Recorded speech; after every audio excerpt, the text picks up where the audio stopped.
तो पहलो प्रश्न है कि भाई संकीर्ण संयोजन में द्विक्षार मीनिंग डबल सोल्ट અને સંકીર્ણ સંયોજન વચ્ચે શું તફાવત છે, કોને દ્વિક્ષાર ગણવા કોને સંકીર્ણ ગણવા, એ આપણા માટે મેઇન મુદ્દો કે ભાઈ દ્વિક્ષાર ડબલ સોલ્ટ અને સંકીર્ણ વચ્ચે શું તફાવત છે.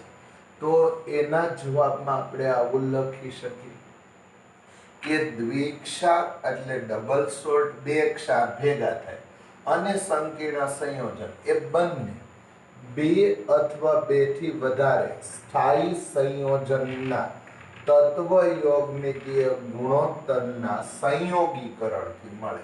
હવે પ્રશ્ન એ છે કે આ શું છે, તો બે સ્થાયી સંયોજનને ભેગા કરો, ભેગા કરીને એની તત્વ યોગમિતીય જળવાય એટલે કેટલા પ્રક્રિયકની સામે કેટલા મોલ નિપજ મળે એ દર્શાવતા સંબંધને તત્વ યોગમિતીય સંબંધ કહેવાય. તો એ તત્વ યોગમિતીય સંબંધ જળવાય રહે અને એવી રીતે બે પદાર્થોને ભેગા કરો, સંયોજિત કરો, ત્યારે આપણને બે વસ્તુ મળે છે, કાં તો દ્વિક્ષાર મળે છે કાં તો સંકીર્ણ મળે. પહેલું હું લખું દ્વિક્ષાર.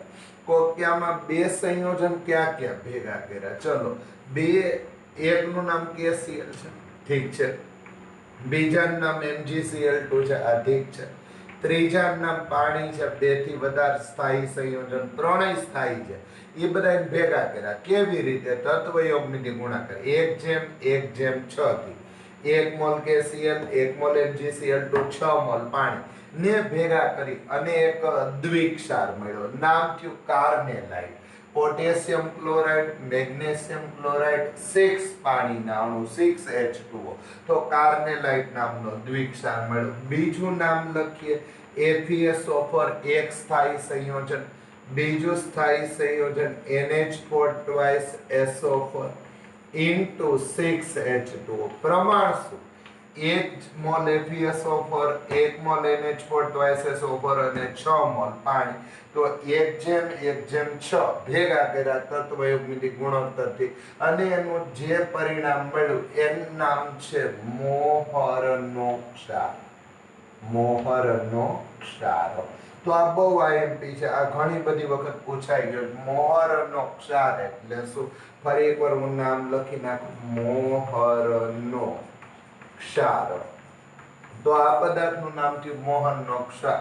બરાબર છે. હજી એક ત્રીજું લખું, પોટાશ એલમ. પોટાશ એલમ આપ જાણો છો ફટકડી માટે લખવામાં આવતો શબ્દ છે. તો પોટાશ એલમ ત્રીજો પદાર્થ લખું, પોટાશ એલમ, અથવા ઘણી બધી વખત એલમ લખે. K2SO4 એક સ્થાયી સંયોજન, બીજું સ્થાયી સંયોજન Al2SO4 અહીંયા થ્રાઇસ, અને એન સાથે ત્રીજું સ્થાયી સંયોજન 12 પાણીના અણુ.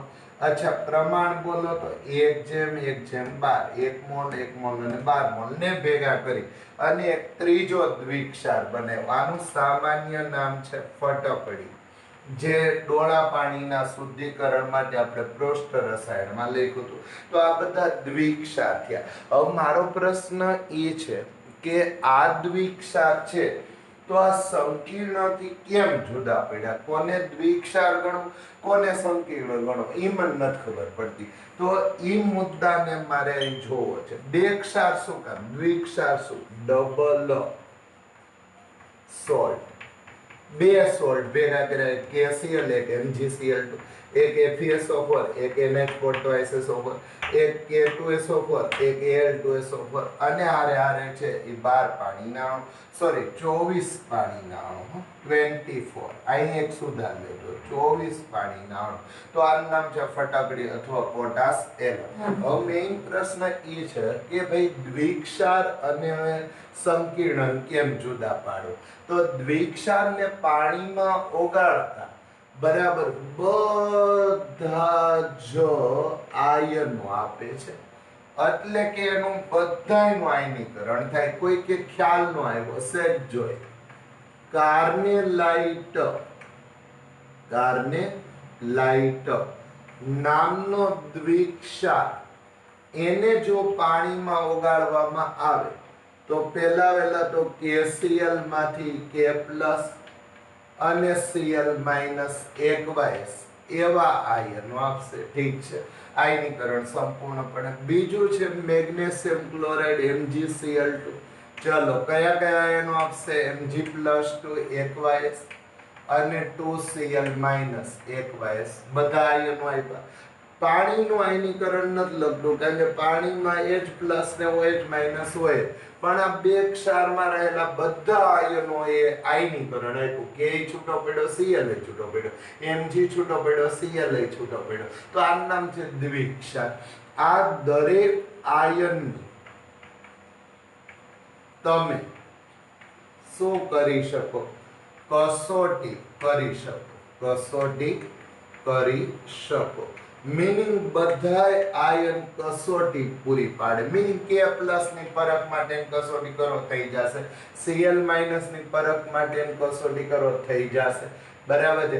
Mg+2 ની પરખ માટે કસોટી કરો થઈ જશે, Cl માઇનસ ની પરખ માટે કસોટી કરો થઈ જશે. દરેક આયન તમને બરાબર શું આપશે? કસોટી આપે છે, અથવા તમે એની કસોટી કરી શકો. બરાબર છે, કસોટી કરી શકો. એનો અર્થ એવો થયો તમારે જે આયનામાંથી દ્વિક્ષારમાંથી કસોટી કરવા હોય બધાની કસોટી થઈ શકશે. ચાલો બીજું નામ લખીએ, મોહરનો ક્ષાર. તો કેમ નક્કી કરવું આ દ્વિક્ષાર છે? તો મોહરનો ક્ષાર લખું છે જોઈને. FeSO4 પેલો ક્ષાર, ફેરસ સલ્ફેટ Fe+2 SO4 -2. બંને આયનની કસોટી મળશે. પાણી નાખો, સંપૂર્ણ આયનો મળશે અને આયનોની સાથે સાથે કસોટી મળશે. હજી એક બીજું નામ લખું, NH4 twice SO4 ammonium sulphate. બોલો જલ્દી. NH4 plus એકવાયસ plus SO4 -2 એકવાયસ. તો આ થઈ ગયો દ્વિક્ષાર. હજી એક ત્રીજું નામ લખું છે પાણી, પણ પાણીનું આયનીકરણ સાર્વત્રિક છે, પ્લસ હોય માઇનસ.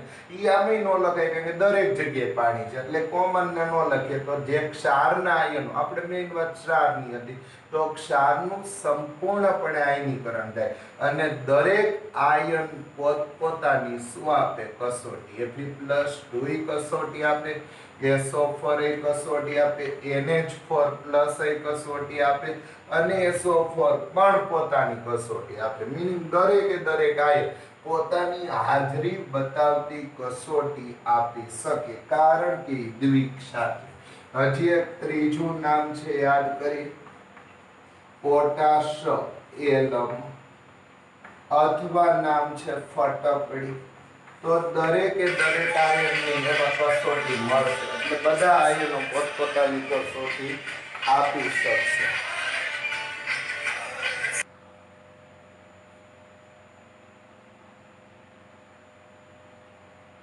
ચલો, જો પોટાશ એલમ અથવા ફટકડી એ દ્વિક્ષાર હોય તો એની અંદર પણ બધા આયનો એટલે કોણ? તો K2SO4 Al2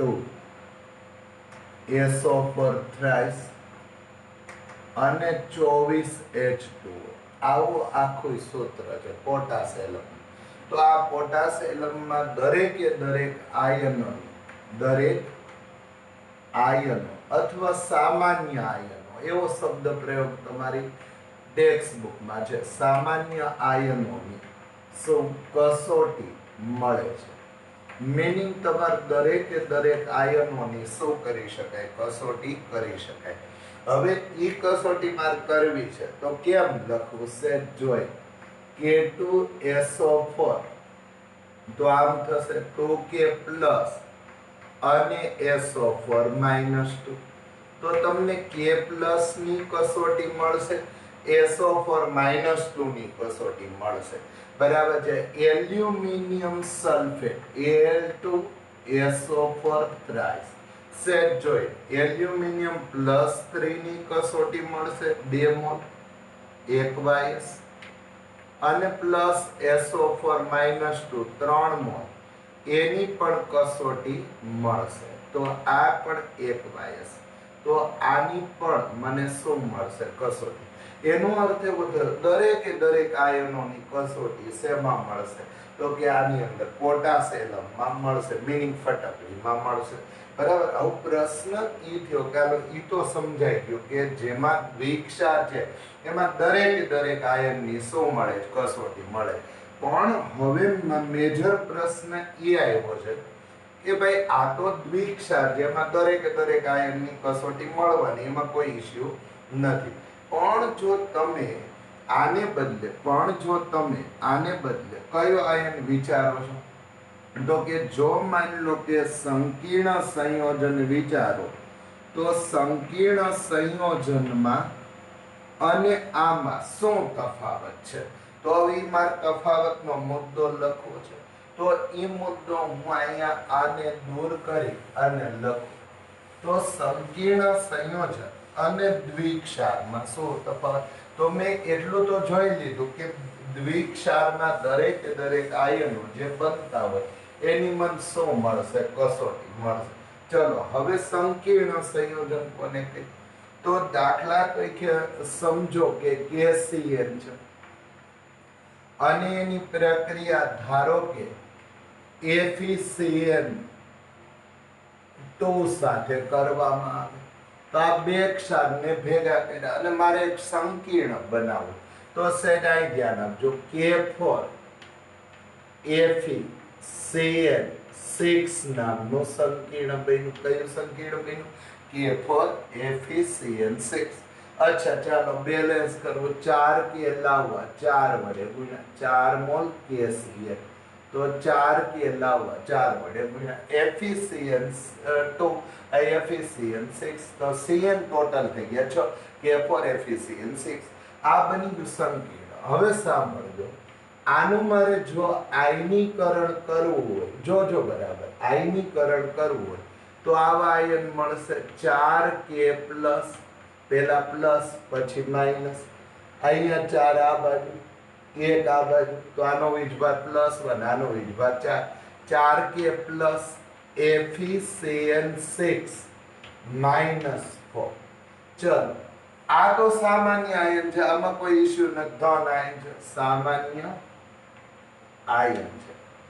પણ આય ધ્યાન આપો, આને કહીશું સંકીર્ણ. શું આમાં તમને Fe+2 ની કેમ ખબર પડી? અહીં Fe+2 છે. Fe+2 ની કે Cn- ની કસોટી મળશે નહીં, નેવર. તો આનું નામ થયું સંકીર્ણ આયન. બોક્સ એટલે સંકીર્ણ.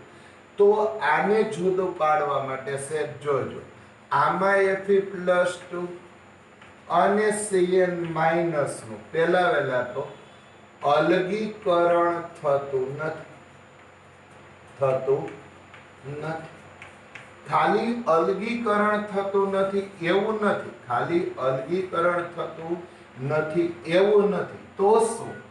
સાથે સાથે Fe+2 અને Cn- ની કસોટી પણ મળતી નથી.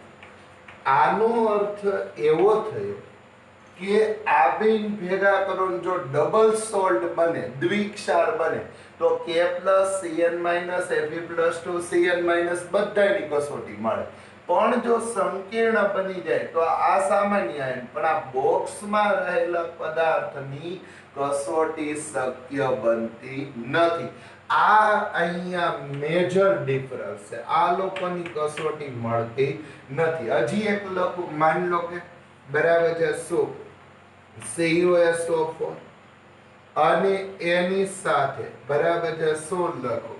તો કે ભાઈ માની લો કે પાણીના અણુ, જો આ બે ભેગા થઈ અને સંકીર્ણ બનાવે તો CuH2O4, અહીંયા SO4 અને અહીં શું મળશે?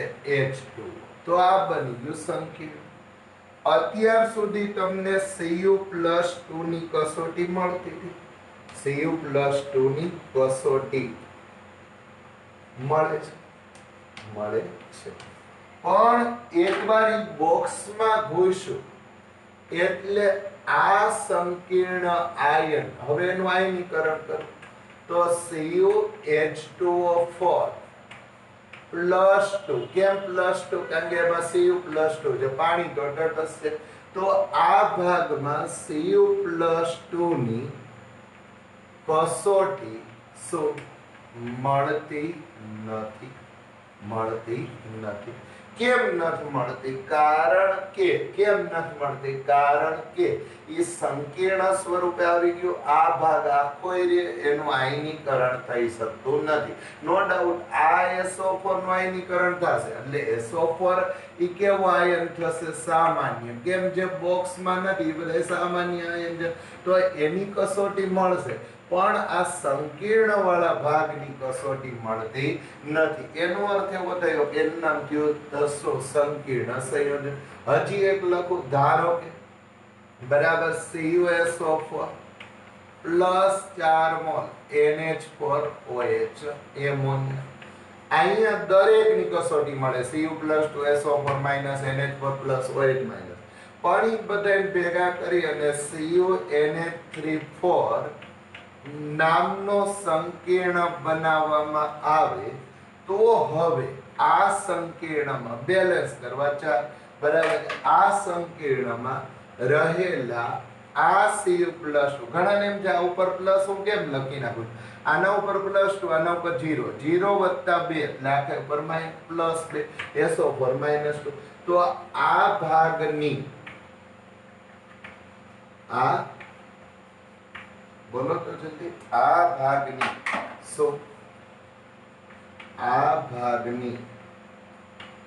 કસોટી મળતી નથી.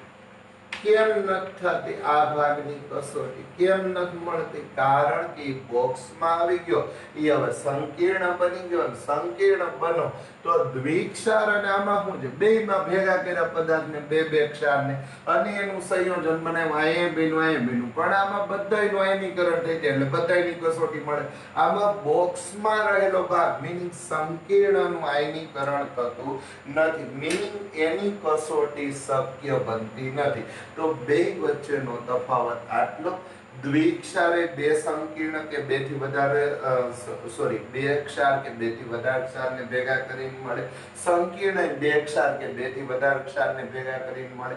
બધામાં ગુણોત્તર જળવાઈ રહે અને એમાં તત્વયોગમિતિ જળવાઈ રહે. પણ દ્વિક્ષાર બનાવ્યા પછી પણ દરેક આયનની કસોટી મળે. પણ એકવાર સંકીર્ણ બને એટલે દરેક આયનની કસોટી મેળવવી શક્ય બનતી નથી. આ મેજર તફાવત છે દ્વિક્ષાર અને કોની વચ્ચે? સંકીર્ણ વચ્ચે. તો મેં બે વચ્ચેનો તફાવત લઈ લીધો. કોને દ્વિક્ષાર ગણવું, કોને સંકીર્ણ ગણવું.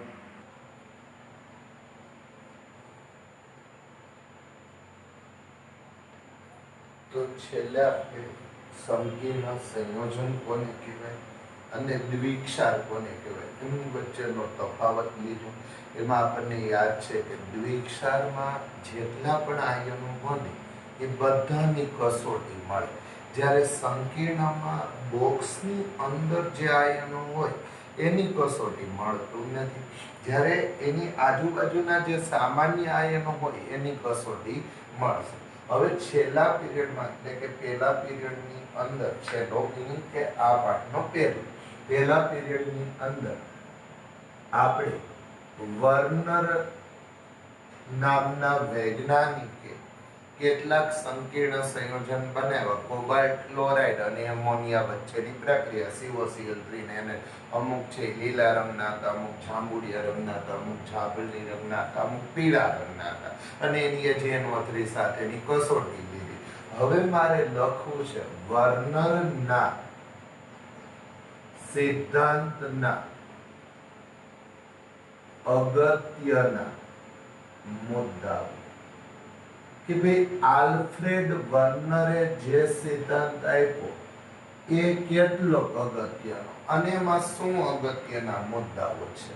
તો આ મુદ્દાઓ છે એ વર્નરની થિયરી સાથે જોડાયેલા.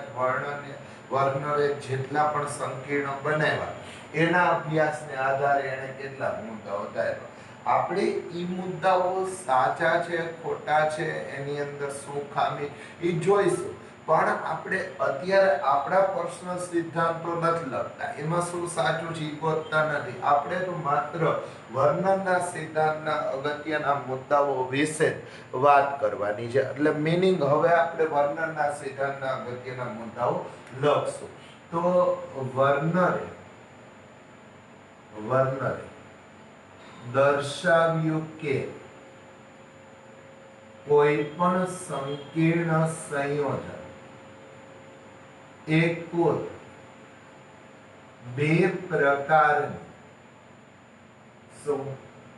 સંયોજકતા ધરાવે છે. તો એક સંકીર્ણ સંયોજન, જ્યાં મેં પહેલા પીરિયડમાં લખ્યું હતું કે એક સંકીર્ણ સંયોજન બે પ્રકારની સંયોજકતા ધરાવે. પહેલી નામ આપીએ પ્રાથમિક સંયોજકતા, જેને આપણે નામ આપ્યું તો પ્રાઇમરી વેલેન્સી. તો પ્રાથમિક સંયોજકતા. અને બીજું છે દ્વિતીયક સંયોજકતા, સેકન્ડરી વેલેન્સી. પ્રશ્ન એ છે કોને પ્રાથમિક સંયોજકતા વર્ણરે કીધી, કોને દ્વિતીયક સંયોજકતા કીધી. તો લખીએ કે પ્રાથમિક સંયોજકતા એટલે ધાતુનો ઓક્સિડેશન આંક અથવા ઓક્સિડેશન અવસ્થા. તો વર્નરે એમ કીધું કે જેને તમે પ્રાથમિક સંયોજકતા કહો છો એ ખરેખર ધાતુનો ઓક્સિડેશન આંક અથવા ઓક્સિડેશન અવસ્થા છે. જો તમે હોશિયાર હો તો તમે સમજી શકો કે ધાતુને હંમેશા પોઝિટિવ ઓક્સિડેશન અવસ્થા હોય, કાં તો 0 હોય અને કાં તો પોઝિટિવ હોય, માઈનસ હોઈ શકે નહીં. તો ધાતુનો ઓક્સિડેશન આંક અથવા તો એની ઓક્સિડેશન અવસ્થા એ પ્રાથમિક સંયોજકતા છે. જો ઈ ધન હોય તો એને તટસ્થ કરવા કોણ વપરાય? જેને તટસ્થ કરવા કયા આયનો વપરાય છે? ઋણ આયન વપરાય છે. તો પ્રાથમિક સંયોજકતા કે જે હંમેશા કાં તો 0 હોય કાં તો પોઝિટિવ હોય. 0 વાળા હમણાં નથી લેતા, અત્યારે ખાલી કયા લઈ? પોઝિટિવ વાળા. તો આ પોઝિટિવ જે ઓક્સિડેશન અવસ્થા છે એને તટસ્થ કરવા કોની જરૂર પડશે? નેગેટિવની. કેમ? તો પ્લસ માઇનસ વડે શું થાય છે? તટસ્થીકરણ થાય. તો પ્રાથમિક સંયોજકતા જેનું નામ છે ઓક્સિડેશન આયન, એને તટસ્થ કરવા માટે કયા આયનોની જરૂર પડે છે? ઋણ આયનની જરૂર પડે છે અથવા નેગેટિવ આયનની જરૂર પડે. ચલો તમે મને કહો કે આ સંકીર્ણ સંયોજન હું લખું, માની લો હું આખું આવી રીતે લખું, આમ ચલો સંકીર્ણ નો લખો, આવી રીતે લખો. તો આમાં પ્રાથમિક સંયોજકતા શું? ચલો ગણ. તો હવે અહીંયા એમોનિયા ઉપર તો તમે જાણો છો કે વીજભાર કેવો હોય? 0 શૂન્ય હોય, કારણ કે N- હાઇડ્રોજન +3. તો એમોનિયા ઉપર તો વીજભાર 0 થી. Cl ઉપર -1, 3 Cl છે તો ટોટલ -3. ઠીક છે. તો એનો અર્થ એવો થયો કોબાલ્ટ ઉપર કેવો હશે? +3. તો તમે ઈ કહો કે આની પ્રાથમિક સંયોજકતા શું મળવી જોઈએ? કોબાલ્ટ +3. અને એને તટસ્થ કરવા માટે કયા આયનો વપરાશે? માત્ર અને માત્ર ઋણ આયન. આવું વર્ણરે કીધું ભાઈ કોબાલ્ટ +3 ને તટસ્થ કરવા હોય તો Cl વપરાશે. બરાબર. યાદ કરીએ પહેલો પીરિયડ કે વર્નરે માત્ર ધાતુ સાથે 6 લિગેન્ડ જોડાય એવા સંકીર્ણ બને. તો હવે આમાં લખવા છે, જોજો બરાબર. તો આ પ્રાથમિક સંયોજકતા છે. પ્રાથમિક સંયોજકતાને દર્શાવવા માટે એક જ ટાઇટલ એડ કરો કે એને દર્શાવવા માટે dash dash dash dash dash વપરાય છે ફરી વપરાય છે તો ડેશ ડેશ ડેશ એવી સંજ્ઞા વપરાય આલો છે જોઈ સેવ मान लो का सेव प्लस तो एक डैश एक सीएल माइनस बीजो डैश बीजो सीएल माइनस त्रीजो डैश त्रीजो सीएल माइनस सो धन ने तटस्थ करवा ऋण मुक दीधा श्योर मुकाय ज गया तो आ सीएल ए कोबाल्ट माटे केवी થઈ ગઈ અથવા સંકીર્ણ માटे કેવી સંયોજકતા થઈ ગઈ પ્રાથમિક तो प्राथमिक संयोजकता सेना वडे दर्शावे डैश डैश डैश હવે ટાઇટલ બીજું લખ્યા હવે ધ્યાન લખવાનું બાકી રાખી અને બીજો વર્ણનનો સિદ્ધાંત ફરી એકવાર અહીંયાનો વીજભાર કેટલો +3 શું કામ Cl -1 છે 3Cl -3 છે એમોનિયા ઉપર વીજભાર હોતો નથી તો પ્રાથમિક સંયોજકતા કઈ ગણાશે Cl શું કામ Cl કારણ કે ઈ જ CO+3 ને તટસ્થ કરે એટલે એને તટસ્થ કરવા માટે કયા આયનો વપરાય ઋણ આયન હવે બીજું ટાઇટલ લખી द्वितीयक संयोजकता अच्छा चलो हजी एक लखीए कि प्राथमिक संयोजकता नो हमेशा आयनीकरण थाय प्राथमिक संयोजकता आयनीकरण थाय એટલે એમાંથી ધન અને ઋણ આયન છૂટા પડે ધન અને ઋણ આયન છૂટા પડે બરાબર હવે ઈ કેમ CO+3Cl માઈનસ રેડી છે આયનીકરણ થઈ ગયું છૂટા પડી ગયું ચલો દ્વિતીયક સંયોજકતા સેકન્ડરી વેલેન્સ એ ઋણ આયન અથવા કયા તટસ્થ અણુ જેનું નામ છે લિગેન્ડ વડે संतोषाय છે અને તે ધાતુ સાથે मीनिंग કોની વાત કરીએ છીએ કોબાલ્ટ +3 સાથે ધાતુ સાથે સહવર્ગ સહસંયોજક બંધથી જોડાય છે શું કામ જોડાય કારણ કે આ પોતાના ઇલેક્ટ્રોન યુગ્મનું દાન કરે છે તો આ પોતાના ઇલેક્ટ્રોન યુગ્મનું શું કરે છે દાન એટલે કેવા બંધથી જોડાય છે સહવર્ગ સહસંયોજક બંધ તો આ ઋણ આયન અથવા તટસ્થ અણુ જેનું નામ લિગેન્ડ એ ધાતુ સાથે કેવા બંધથી જોડાય સહવર્ગ સહસંયોજક બંધથી જોડાય અને પરિણામે તેનું આયનીકરણ થતું નથી એટલે દ્વિતીયક સંયોજકતા એવી છે કે જેમાં તમે ધન ઋણ ભાગ છૂટો પાડી શકો ને ચલો તો એને કેમ દર્શાવો તો દ્વિતીયક સંયોજકતાને દર્શાવવા માટે ડાર્ક લાઈન વપરાય છે मीनिंग जो डार्क लाइन दोरो तो द्वितीयक संयोजकता डॉटेड लाइन दोरो तो प्राथमिक संयोजकता છે આવું મેં નથી કીધું કોણે કીધું વર્ક ચલો આમાં દ્વિતીયક સંયોજકતા માં દર્શાવ સહેજાય ધ્યાન આપો આ પ્રાથમિક સંયોજકતા થઈ પ્રાથમિક Cl હવે દ્વિતીયક સંયોજકતા તો કોણ ભઈલું એમોનિયા ચલો દોરતા છે એક એમોનિયા केवी लाइन वडे डार्क लाइन बीजो एमोनिया त्रीजो एमोनिया चौथो एमोनिया सॉरी पांचमो एमोनिया અને કેટલામો છઠ્ઠો તો આ કેવી સંયોજકતા તમે દોરી દ્વિતીય સંયોજક જેને કોના વડે દર્શાવે ડાર્ક લાઈન તો હવે આ સંકીર્ણ કેટલી સંયોજકતા ધરાવે બે પ્રાથમિક એટલે એનો ઓક્સિડેશન અને દ્વિતીયક એટલે એમાં રહેલા લિગેન્ડ કે જે ધાતુ સાથે કેવા બંધી જોડે સવર્ગ સહસંયોજક બંધી. તો આ બધી દ્વિતીયક સંયોજકતા બ્લુ લાઈન અને ડોટેડ લાઈન ઈ કેવી સંયોજકતા પ્રાથમિક. ચલો હજી એક ઉદાહરણ લખી. આ દ્વિતીયક સંયોજકતા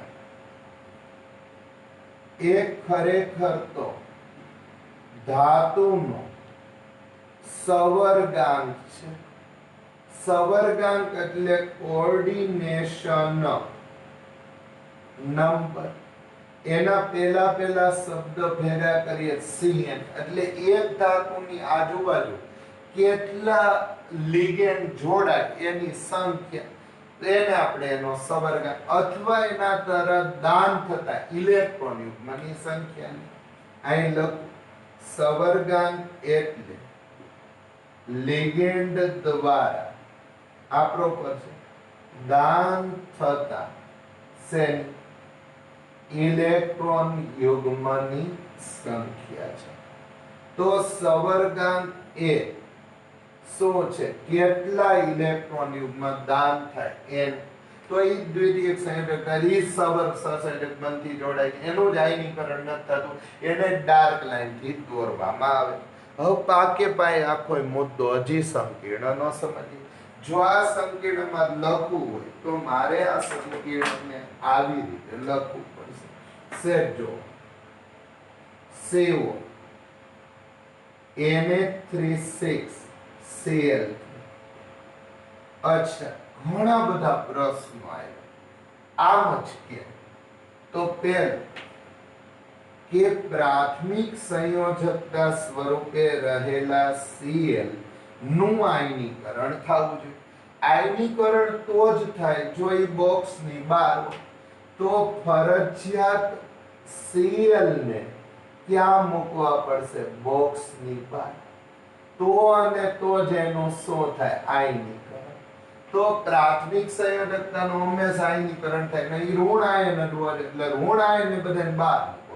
આમાં તટસ્થ અણુ મૂકી શકાય અને ઋણ આયન. તો દ્વિતીયક કોણ? આ દ્વિતીયક કોણ? કેમ? એનું આયનીકરણ ન થતું. બોક્સ નું આયની એવું અહીંયા આપણે લખ્યું કે ભાઈ દ્વિક્ષાર અને સંકીર્ણમ શું ફેર છે? બોક્સ ની અંદર રહેલા આયન નું આયનીકરણ થતું નથી. નોન આયોનાઇઝ જેનું આયનીકરણ ન થતું, નોન આયોનાઇઝ આયનીકરણ શક્ય નથી. તો આ થઈ ગઈ મારા માટે દ્વિતીયક સંયોજકતા. તરત જ મારો પ્રશ્ન એ થયો કે ભાઈ એનું આયનીકરણ ન થતું અને જો એ દ્વિતીયક સંયોજકતા હોય તો મારે કંઈક આમ લખવું છે. માની લો તો આ દ્વિતીયક સંયોજકતાને હું દોરું તો આવી રીતે મારે દોરી શકાય કે ભાઈ દ્વિતીયક સંયોજકતા કેમ છે? તો આનું આયનીકરણ ન થતું. એમાં ઋણાયન ને તટસ્થનું ગમે લખ્યું, પણ પ્રાથમિકમાં તો ઓલવેઝ તમારે ઋણાયન બહાર લખવા પડે. હજી ખ્યાલ ન આવ્યો તો આપણે બીજા ઉદાહરણથી શરૂઆત કરીએ. ત્રીજા, ચોથા, પાંચમા, ચલો બરાબર લખતા રહે. હજી અહીં ધ્યાન આપો. આ મુદ્દાઓ વર્ણનના મુદ્દા નથી. આ વર્ણનનો મુદ્દા છે, આ વર્ણનનો સિદ્ધાંત, આ વર્ણન, આ તો એના ઉદાહરણ લે. ચલો એક સંકીર્ણ આવું CO Na35Cl3. પેલા તો મને કયો કે આમાં CO નો વીજભાર કેટલો? તો Na30 1 Cl minus 1 3 Cl minus 1 3 Cl જાય તો ઓલી બાજુ ગયા તો +3 CO +3. તો એનો અર્થ એવો થયો કે પ્રાથમિક સંયોજકતા કેટલી છે? 3 છે. કારણ કે વીજભાર છે. અને ઈ પ્રાથમિક સંયોજકતામાં આયનીકરણથી કોણ જોડાય છે? Cl માઈનસ જોડાશે. કારણ કે એનું જ આયનીકરણ થઈ શકે. બરાબર, ઠીક છે. ચલો હવે આમાં દોરું છે પ્રાથમિક સંયોજકતા. સેટ જોજો ફરી એક બદલો. CO +3 સેટ આઈ ધ્યાન આપજો. આ પ્રાથમિક કોણ? Cl માઈનસ અને Cl માઇનસ. ઠીક છે. આપણા હવે દ્વિતીયક સહેજાય ધ્યાન આપો. દ્વિતીયક વર્નરે કેટલા લિગેન્ડ વાળા સંકીર્ણ બનાવ્યા? 6 Ml6. અર્થાત લિગેન્ડ ની સંખ્યા કેટલી હોવી જોઈએ? 6. મારે હવે દ્વિતીયક દોરવી. સહેજાય ધ્યાન આપજો. બરાબર એક્યુરેટ કે ભાઈ દ્વિતીયક કેમ દોરવી. તો દ્વિતીયક સંયોજકતા તો આ પ્રાથમિક છે. સહેજાય ધ્યાન આપજો. CO +3 એની આરે 3Cl માઇનસ. હવે હું દ્વિતીયક દોરું છું. દ્વિતીયક સંયોજકતા કેટલા? Na3 5 દોરના. ચલો દ્વિતીયક સંયોજકતા એને ડેશ લાઈન થી દર્શાવો. એક Na, બીજો Na, ત્રીજો Na, આ દ્વિતીયક સંયોજકતા, ચોથો Na અને 5. હવે દ્વિધાઈ થઈ કે વર્નર એમ કીધું કે લિગેન્ડ કેટલા હોવા જોઈએ? 6. એને જે ઉદાહરણ લીધા એમાં 6 લિગેન્ડ. એવું જરૂર નથી 6 જ હોય, પણ એને જે ઉદાહરણ લીધા એ 6. તો હજી એક લિગેન્ડ ગઈ. તો હવે Cl ને હું લિગેન્ડ તરીકે લઉં અને પ્રાથમિક સંયોજકતા તરીકે લઉં. કેમ એમ? તો જ 6 લિગેન્ડ થાય. આ 1, આ 2, આ 3, આ 4, આ 5 અને આ 6. તો કહો કે Cl પ્રાથમિક છે. આ છે કેમ? કે ઋણ છે અને ઋણ બધાય પ્રાથમિકમાં આવી શકે. જે ધનને તટસ્થ કરવા માટે વપરાય. તો એ દ્વિતીયક શું કામ? દ્વિતીયક તરીકે ઋણ આયન હોઈ શકે અથવા તો કેવો અણુ હોઈ શકે? તટસ્થ અણુ. જો ઋણ આયન હોઈ શકે. તો આમ 1Cl માઇનસ એ પ્રાથમિક સંયોજકતા છે. બહુ અગત્યનું, બહુ આઈએમપી, મોટા ભાગના લોકોના નથી ખ્યાલ. મોટા ભાગના કોઈ ખબર જ નથી. તો 1Cl માઇનસ પ્રાથમિક સંયોજકતા સ્વરૂપે છે અને એ જ Cl માઇનસ દ્વિતીય સંયોજકતા મીનિંગ કયા સ્વરૂપે છે? લિગેન્ડ સ્વરૂપે છે. તો અમારે સંકીર્ણ લખતા શીખવું. સહેજાય ધ્યાન આપો. બરાબર. કેમ સંકીર્ણ લખવું? સંકીર્ણ લખવું છે તો CO Na3,5Cl. મને ઈ નો સમજાણું બોક્સ ની અંદર કેમ HCl મૂક્યું?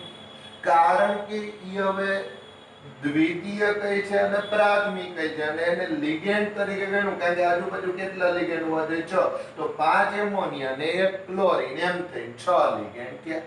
બરાબર. તો IML6 વર્નરે બનાવ્યાથી Ml6 અને હજી કેટલા Cl વધ્યા? 2. હવે થોડો કાલનો પ્રશ્ન સમજાશે કે આમાં પ્રાથમિક સંયોજકતા શું થશે? ઈ તો એનો વીજભાર. ચલો ગણી લો તો 3. કેમ? કોબાલ્ટ +3 છે. ચલો કયા 3? Cl માઇનસ અને HCl. આ કયા સ્વરૂપે છે? લિગેન્ડ. ઓકે ઠીક છે. અને દ્વિતીયક સંયોજકતા કેટલી થશે? બોલો. દ્વિતીયક સંયોજકતા બરાબર એને લિગેન્ડ એ 6. કેમ 6? 5 એમોનિયા અને 1 Cl ટોટલ થઈ ગયા 6. બરાબર. તો શું બે વસ્તુ સમજાઈ જાય? રેડી. કેમ? પ્રાથમિક સંયોજકતામાં Cl માઇનસ અને 1 Cl માઇનસ પ્રાથમિક અને દ્વિતીયક. આ ડેશ લાઈન પ્રાથમિક, ડાર્ક લાઈન દ્વિતીયક. બરાબર. બંને સંયોજકતા. શું આનું આયનીકરણ થશે? ના. કેમ નહીં? આ એક Cl છૂટો પડતો નથી. કેમ? એ દ્વિતીયક સંયોજકતાનું આયનીકરણ થતું નથી. એટલે આમાંથી છૂટા પડતા Cl ની સંખ્યા કેટલી? તો આમાંથી આયનીકરણ કરતા માત્ર 2 Cl છૂટા પડે. CO Na3,5Cl +2 અને 2Cl માઇનસ. કેટલા Cl છૂટા પડ્યા? 2. આમાંથી કેટલા Cl છૂટા પડતા? તો 3. કારણ કે Na3 અંદર લિગેન્ડ તરીકે હતો. 6 થઈ ગયા તો 3Cl બહાર મૂક્યા. તો વર્ણનનો સીધા ફરી એકવાર કેટલી સંકીર્ણ સંયોજકતા ધરાવે છે? 2. કઈ 2 સંયોજકતા ધરાવે છે? તો એકનું નામ છે પ્રાથમિક બીજાનું નામ છે દ્વિતીયક. પ્રાથમિક સંયોજકતા કઈ છે? જે ધાતુનો વીજભાર છે, ઓક્સિડેશનાંક છે, ધન વીજભાર છે, એને તટસ્થ કરવા કોની જરૂર પડશે? ઋણની. દ્વિતીયક સંયોજકતામાં કોણ કોણ હોય? કાં તો ઋણાયન અથવા તટસ્થ અણુ, ઋણાયન અથવા તટસ્થ અણુ. જે સવર્ગ સહસંયોજક બનતી જોડાય એટલે એનું આયનીકરણ થઈ શકતું નથી, એ નોન આયોનાઇઝ છે. અને પ્રાથમિક કેવી છે? આયોનાઇઝ છે, એનું આયનીકરણ થાય છે. અહીંયા CONH3 Cl3 માં પ્રાથમિક સંયોજકતા કેટલી લઈ શકો? તો કે 6 લિગેન્ડ, સોરી 3 Cl એટલે 3, અથવા CO નો ઓક્સિડેશન આ 3. હવે એકલી લપ કરવા કરતા આનો ઓક્સિડેશન આ પ્રાથમિક, આની પ્રાથમિક સંયોજકતા 3, આની પ્રાથમિક સંયોજકતા ઓક્સિડેશન આ 3 એટલે 3. પણ અહીં એક Cl પ્રાથમિક સ્વરૂપે છે, અન્ય લિગેન્ડ સ્વરૂપે છે. તો લિગેન્ડ ઈ બોક્સની અંદર એટલે એનું આયનીકરણ થઈ શકતું નથી. તો આ થયું મારા માટે પ્રાથમિક અને દ્વિતીયક સંયોજકતા. હજી સહેજ મુદ્દાને આગળ વધારીએ તો ચાલો, મારે પ્રાથમિક અને દ્વિતીયક સંયોજકતા શોધો એવો પ્રશ્ન લખો.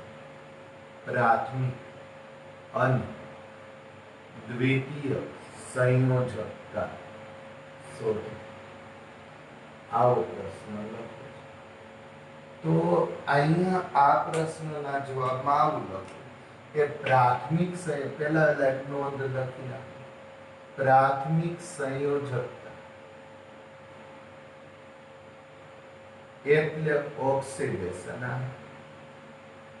અને દ્વિતીયક સંયોજકતા એટલે બોક્સમાં ધાતુની બાજુમાં આવેલ લિગેન્ડ. બસ, જે લોકો આ માહિતી મેળવી લે એને પ્રાથમિક અને દ્વિતીયક સંયોજકતા આવડી જાય. પહેલું સંકીર્ણ લખું CO H2O 6 Br3. બોલો આની પ્રાથમિક સંયોજકતા કેટલી? તો આનો વીજભાર, પાણી તો તટસ્થ છે, 1 Br -1, 2 Br -2, 3 Br -3, -3 ઓલી બાજુ ગયા +3, તો CO +3. તો પ્રાથમિક સંયોજકતા આનો ઓક્સિડેશનાંક +3 છે. ચલો, દ્વિતીયક સંયોજકતા બોલો તો. બોક્સની અંદર રહેલા લિગેન્ડ, કેટલા લિગેન્ડ છે? 6. તો 6 પાણીના અણુ છે. તો દ્વિતીયક સંયોજકતા કેટલી થઈ ગઈ? 6. તો પ્રાથમિક સંયોજકતા 3, દ્વિતીયક સંયોજકતા 6. હજી એક લખું, ચલો NiCN4, ચલો એમ આમ K2 NiCN4. આની પ્રાથમિક સંયોજકતા કેટલી? તો ni નો વીજભાર ગણી 2K એટલે K +1, બીજો K +2, 1 Cn -1, 4 Cn -4 વત્તા 2 -4 કેન્સલ થયા તો વધ્યા 2. તો ni +2 એટલે કે એનો ઓક્સિડેશનાંક 2.